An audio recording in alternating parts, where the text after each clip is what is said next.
Welcome to today's Explainer. We're doing something a little different today. We're taking some top-tier European automotive engineering insights and translating them so we can all learn something more. Because let's face it, when most people think about an electric vehicle, they just picture a giant battery hooked up to a big motor. But an EV is so much more than that. It's a highly advanced, high-tech ecosystem where energy management is absolutely everything. Today, we are going to expose the hidden tech that is really powering EVs. Here's our roadmap for today.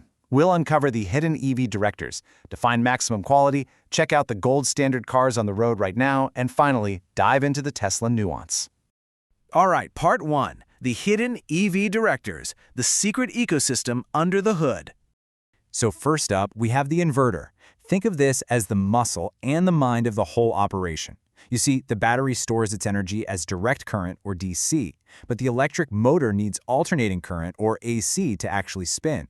The inverter is the translator making that happen, and it also works in reverse when you hit the regenerative brakes.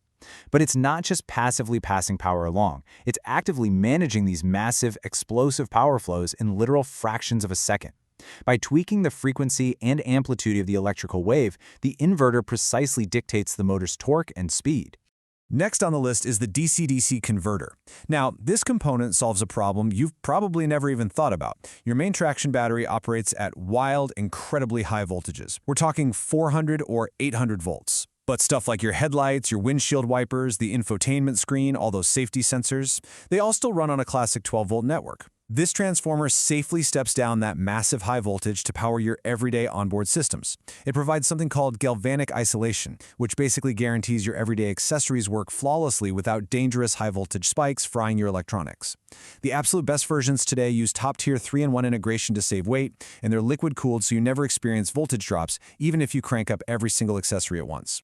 And the third director is the BMS, or Battery Management System. Think of this as the brain guardian. It is constantly keeping tabs on the exact voltage, temperature, and current of every single individual cell tucked inside that massive battery pack. It calculates exactly how much juice you have left and the overall health of the battery over time.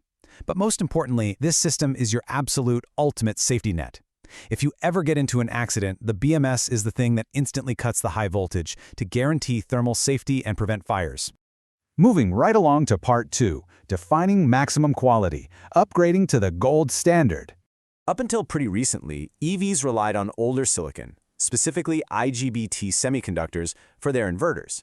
But the industry is shifting, and it's shifting fast.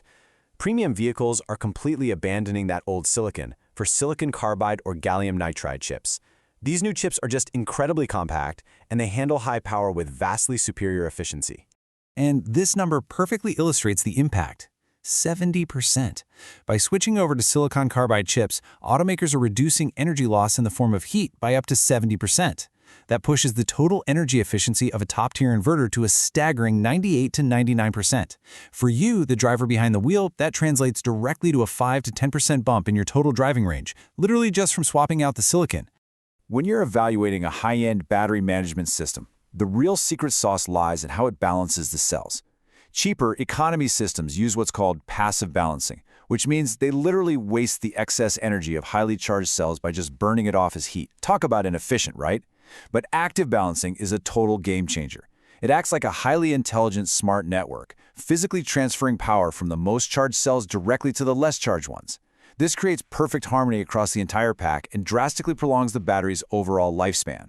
Another massive leap in quality is the wBMS, or Wireless Battery Management System. Introduced by giants like General Motors with their Ultium platform, and developed by folks like Analog Devices. This tech uses radio frequencies instead of physical cables to talk between battery modules. By ditching the physical wires, the wBMS saves some critical weight and completely eliminates the #1 failure point, cable wear and tear. Plus, it lets manufacturers pack even more energy cells into the exact same physical space. On top of all that, the best software now uses predictive artificial intelligence to actually monitor chemical degradation and stop thermal runaway hours before it could ever even happen.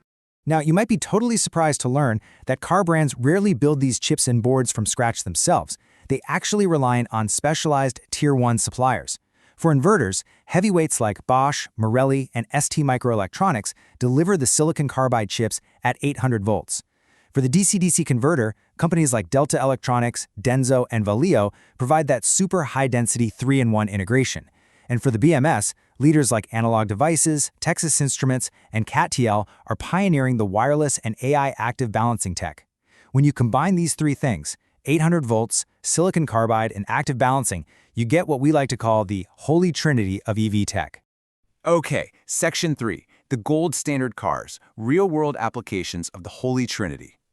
First up, we have to talk about the Hyundai-Kia group. Honestly, they were the very first to truly democratize this technology. They pulled it down from millionaire hypercars and exclusive prototypes right into accessible premium passenger vehicles. Their E-GMP platform natively adopts the 800-volt architecture, it uses silicon carbide inverters from the specialists, and it features a highly advanced BMS across the Hyundai Ioniq 5 and 6, the Kia EV6 and EV9, and the Genesis GV60. And because of all that, they hit an absolutely incredible benchmark, 18. Thanks to the flawless synergy of that 800-volt architecture and active thermal management from the BMS, these E-GMP cars can charge from 10 to 80% in an unbelievable 18 minutes. It's seriously impressive. Moving over to the performance sector, Porsche and Audi are really pushing the boundaries. Porsche pioneered the 800-volt system with the Taycan, and now their newly co-developed premium platform electric used on the new Porsche Macan Electric and Audi Q6 e-tron pushes silicon carbide efficiency even further. Their advanced BMS actively balances the cells so that incredible rapid charging speeds of up to 320 kilowatts combined with those sudden sporty bursts of track power don't ruin the battery's chemistry. Then there's Lucid Motors, often considered the absolute queen of efficiency. Founded by the former chief engineer of the Tesla Model S, Lucid has achieved the highest power density in the world, pushing well past 900 volts. They produce this completely in-house unit called the Wonder Box. It's wild. They've managed to cram their silicon carbide inverter into an enclosure roughly the size of a carry-on suitcase. This ultra-precise proprietary active balancing is exactly what allows the Lucid Air to achieve over 800 kilometers of real-world range. Meanwhile, Chinese tech giants and Geely brands are aggressively adopting this exact high-voltage, silicon carbide-driven architecture. You'll find it powering the entire Polestar lineup, Lotus's stunning hyper-SUVs like the Elantra and Emeya, BYD's e-Platform 3.0 on the Seal, and even tech giant Xiaomi's highly popular SU7 Max sedan with its lightning-fast hypercharge system. Which brings us to part 4, the Tesla nuance. What about the Pioneer? I know you've probably been wondering, but wait, what about Tesla? Let's dive right into this because it is a fascinating piece of industry strategy. Tesla actually pioneered the use of silicon carbide inverters way back in 2018 with the Model 3, and their battery management system software, it's widely considered legendary, perhaps the best on the entire market for cell balancing. But here's the catch. Despite having the best BMS and pioneering those silicon carbide chips, Elon Musk has strategically kept their mainstream passenger cars at 400 volts. Why? Well, it mostly comes down to industrial cost efficiency and keeping seamless compatibility with their massive existing global supercharger network. So if you want the full, uncompromising, gold standard trinity in a Tesla today, we're talking the silicon carbide, the legendary active balancing BMS, and the ultra-fast 800-volt architecture, you have to look exclusively at the Cybertruck. Right now, it's the only model in their entire lineup boasting the complete package. This rapid evolution just proves that the EV race is really won deep inside the silicon. The innovation curve here is absolutely vertical, making the transition to these 800-volt and silicon carbide architectures the definitive new baseline for the entire automotive industry moving forward. By translating all this dense technical jargon into plain English, you now know exactly what separates a good electric car from a masterclass in modern engineering. Keep this holy trinity in mind the next time you're looking at a spec sheet. Thank you so much for joining me today for this explainer to look past the hype and hopefully learn something more. But before you go, as 800-volt architecture and silicon carbide become the standard rather than the exception, it leaves us with one massive question. What unseen breakthrough will revolutionize the electric vehicle next?